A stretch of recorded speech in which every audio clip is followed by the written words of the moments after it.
Well, we have been waiting. All the news says everything is bad. Nothing's going to work. The Middle East peace talks are not going to succeed.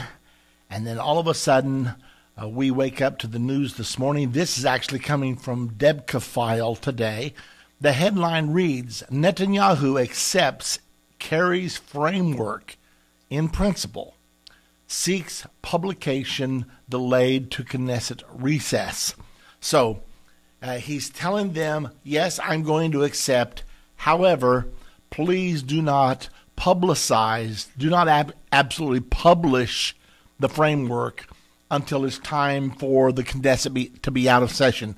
If you publish before then, it's going to be an absolute firestorm. The article begins like this. Prime Minister Benjamin Netanyahu has informed the White House in Washington and U.S. Secretary of State John Kerry of his acceptance in principle of the U.S. framework document, subject to reservations he has raised with U.S. Special Envoy Martin Endtime. This step was followed by news that the Prime Minister would call on President Barack Obama in the first week of March during the next visit to Washington. It was also the background to Israeli Ambassador Ron Dermer's defense of the U.S. Secretary in an interview published in the Time magazine Tuesday, February 11th, being today. Kerry's comment about boycott and international isolation hanging over Israel if his peace mission failed was denounced in Jerusalem as attempted intimidation. However, Dermer let him off the hook by saying, I think he was making a descriptive statement. I don't think he was doing it in order to pressure Israel. In the exchanges leading up to the Obama-Netanyahu meeting, the Prime Minister's office and Israel Embassy have asked the White House and State Department to delay publication of the Kerry document to mid-April during the Knesset Passover recess. This will help Netanyahu to stay clear of the rowdy debates and heated special sessions he expects to erupt over his acceptance of the paper. The Secretary of State may therefore add a few weeks to the three-way negotiating timetable and release his framework accord at the end of April or early May. A high-ranking U.S. official told Debka File, we all know that the die is cast in Jerusalem and that Netanyahu has accepted Kerry's guidelines. They are now working on the reservations he needs to submit for his government coalition to survive the expected storm of protest and resistance and with the talks Palestinians to carry on. Okay, now, you've got to understand what's going on here. Netanyahu is moving toward an agreement, yet he's got to keep his ruling coalition together. He has parts of his coalition that absolutely will bolt the agreement if the timing is not right. In order to please their constituents, they have to take certain stands. Now, with this being published, what will they do? I'm sure that the complaining is going to be loud and vociferous. However, if Netanyahu does not respond, he can simply not affirm that he has in fact agreed to the framework agreement. Now, the other side of this story is, well, what about Mahmoud Abbas? Now, when you're in these negotiations, which one says, I will agree first? Is the Israeli side going to say, I agree first? Is the Palestinian side going to say, they agree first? If one says first, then the other one says, well, I don't agree, we need more concessions, and vice versa. So how do you do all of this? Do you privately get them both to say, okay, I will agree if he will agree, but I will deny that I agreed if he does not agree? I mean, that's the way these negotiations are handled sometime. So, but I don't want to underestimate what we're talking about here. We are talking about the greatest prophetic fulfillment, ladies and gentlemen, in the last 2,000 years. I don't think you heard me. We are talking about the greatest prophetic fulfillment on this planet in the last 2,000 years. I'm talking about if this results in the peace agreement referred to in Daniel 9:27, and that's what they're aiming for. That's what the talks are all about. Because in these talks, they're discussing the creation of a Palestinian state, what to do with the Jews that live in these territories right now, and what to do about the Temple Mount. They're discussing these things. So the question is, do the leaders involved, specifically Benjamin Netanyahu and Mahmoud Abbas, have the courage to take historic decisions? I think it was 3 or 4 years ago that Prime Minister Netanyahu said, I believe I will be the one that will sign a peace agreement with the Palestinians. He felt like he was uniquely situated to be able to pull the agreement off without giving too much, but yet giving enough to be able to reach an agreement. Netanyahu is the second longest serving prime minister in Israel. He could become the longest serving prime minister in Israel. Now, Mr. Netanyahu is a very astute Israeli politician. He knows what will fly and what will not. He knows where the Israeli sentiment really lies.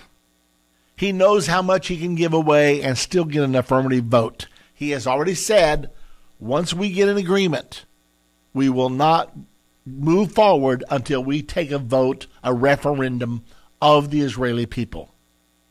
Netanyahu knows right now how the vote will go. He knows that the agreement, any agreement that he agrees to, he knows what percentage of the Israeli public will approve of that agreement. Now, let's just say that they get the agreement that both Netanyahu and Abbas sign. Now it's time to go to the public. He takes the vote to the public. There will be much loud, long debate. But when the vote comes in, let's say Netanyahu wins 60% to 40%. That's considered an overwhelming vote. What will his opponents do then?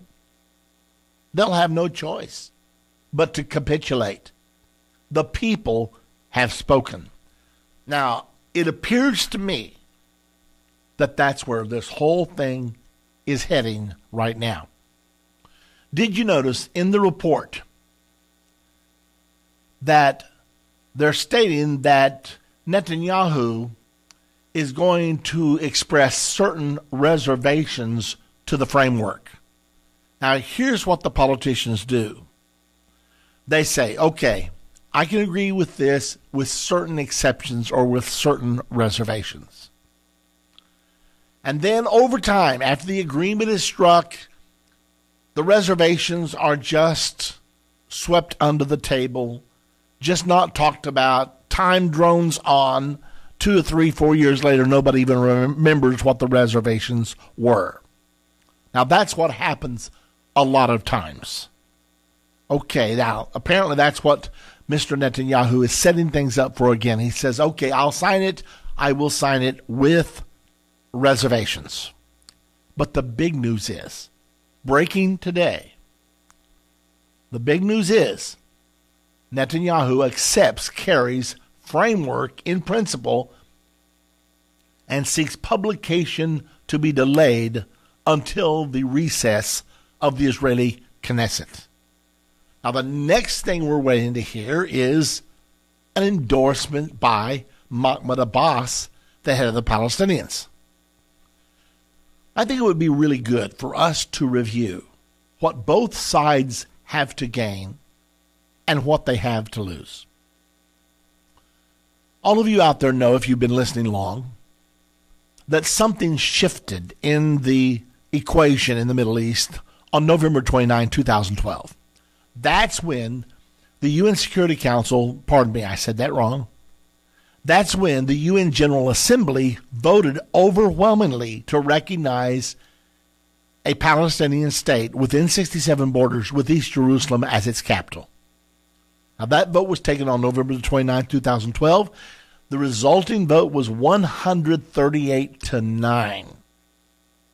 That's what you call overwhelming. I think there were 41 abstentions. But even with 41 abstentions, if all of them had voted against it, you still would have had 138-50, which is still overwhelming. So the handwriting is on the wall. The world community has spoken. So now Netanyahu must move to secure what he can before the heavy hammer of world government comes crashing down on the head of the nation of Israel.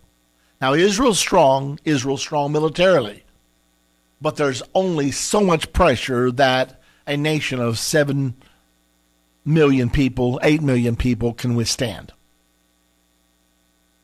You have the European Union, Israel's number one trading partner, threatening economic boycott, embargo against Israel. So Israel could lose a large chunk of her trade. That's her number one trading partner.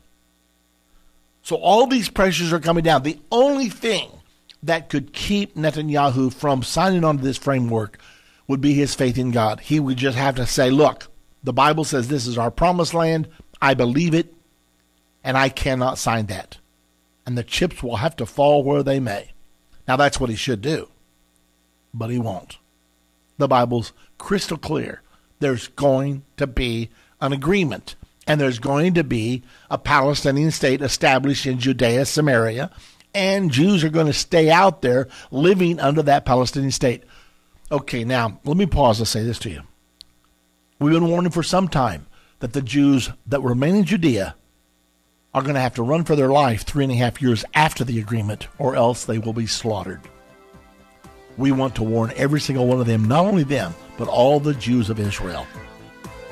If you would like to help us to do that, it's going to be very expensive to send 2.27 million magazines to every home in Israel. But we've got a good start. If you would like to contribute to that cause, give us a call. 1-800-Endtime is the number to call.